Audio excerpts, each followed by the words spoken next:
can I ask you a question that's a little bit left field, but somewhat related?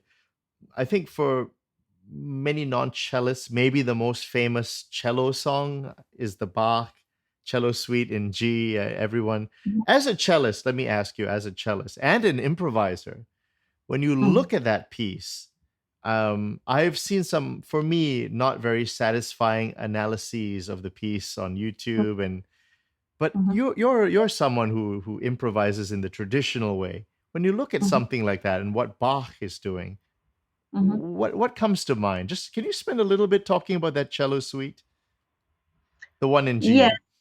Yes, yes, yes. I know it. Oh, it's a big Yeah. surprise. Um, I recognize the patterns and I recognize the structure, and I don't know. What to say. For me, I try to make at home. Sometimes ago. I made many variations, keeping the structure and changing the patterns, or using the same patterns but in other places of the prelude. Or this is an exercise I propose when I hold my improvisation courses, that we see historical piece and we make a quick analysis, which is the skeleton, and which are the little elements used to fill the big spaces left in the skeleton. Mhm. And then there is a game, and a game is to take the pattern and use it in another place, to exchange the places, or a simple way, which is very effective, is to use the same notes but inverting the directions. So instead of going downwards, you go upwards. So in the end, you have a totally different piece, but using all the elements Bach Mm. proposed.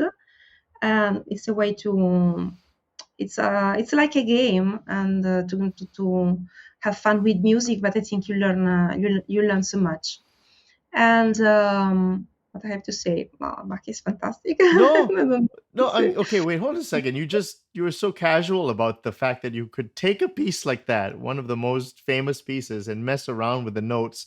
And you say it so casually, but I remember when I was trained in a different way, a different non-partimental way. I used to look at this score and I said, like, "What chord is this? And what is the fundamental chord here?" And I got so confused. I didn't know what he was doing. I didn't know when he was changing key. Could you speak a little bit about analysis and so looking at a historical piece and simplifying it so that you can have the skeleton in place? Like what can we talk a little bit about music theory, because I know you are actually well trained in Yes. composition and counterpoint. So talk a little bit about music theory and how and an analysis. Mm.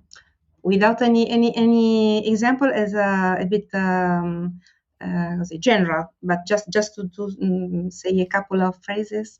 Yes, I studied composition for 7 years, Seven and I years. started Wow. 7 years. Okay. By mistake, I had to stop because there was a mistake at the conservatory.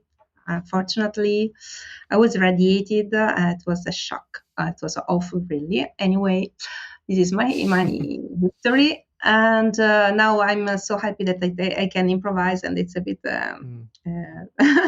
a way to continue that way. Um, so I studied harmony as it is taught nowadays with numbers, the Roman numerals with Mhm. function. This is called functional harmony, Mm. and it's a theory of the 19th century Germany. And it comes from Rameau, but it's very different from Rameau. And then I also studied counterpoint with Fuchs, the species by Mhm. Fuchs, so first diagonal.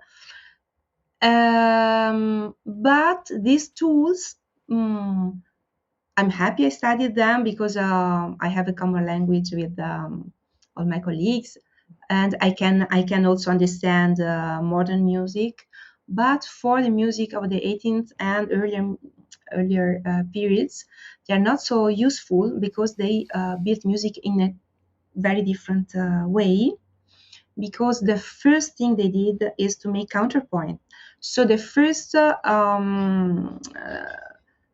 element is the melodic line, and one line or two, and this is perhaps why I also know, I also see Bach and think, but with what kind of chord is this? Because you can't understand. There is a bass and then total different what si dice, above, no? Total different. You see ninth, 11th. Mm. How this is possible? This is possible because you have two lines, and one makes suspensions, and the other stays. It's a pedal. It's called pedal. Mm. And what does it mean? That you have the possibility of different things than if we use only the logic of the chords, which is vertical, which is a vertical logic. And it's a bit a logic which I don't say it doesn't it doesn't help melodic instruments to improvise, because if you have only some pillars and you have holes and you don't know how to fill them, you can't play. Perhaps for a keyboard, I don't know, it's a bit different because you make many chords, you have many notes, and each chord is very rich. Instead, we can't play so many beautiful chords because we can play chords, but they are awful and out of tune. And so our best is to play many quick notes that we can do. And there are some specific techniques of the strings so that can help you to show your abilities. And so with many quick notes, the logic of the counterpoint works very, very well. And so how to analyze? Yes, the first thing is the counterpoint. Counterpoint, and most of the pieces are written in counterpoint in two voices, not more, especially for the Neapolitan school.